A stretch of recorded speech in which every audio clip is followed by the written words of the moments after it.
So there, I hope you can see we have just a nice little light green color. I'm going to thin it out so it stays very transparent. The nice thing about starting almost too transparent is that we can come back in once we have the main base added and add more details.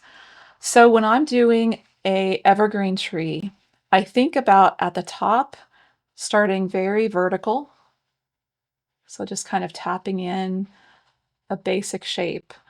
Then I'm going to start to twist my brush right and left as I work one side of the tree and the other.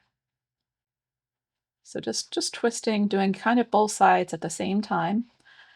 As you come down the tree, we want to start letting these be more horizontal. So up at the top, they were more a V shape angled up.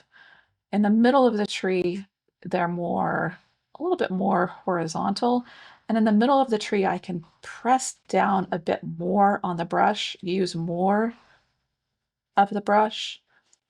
Toward the bottom of the tree, now I'm going to use lots of pressure and let these branches angle down.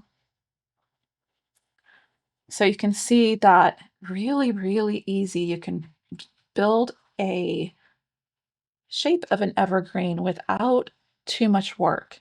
Once you get it on your piece, if you like it, you can always come back in and add a few more of the darker green details.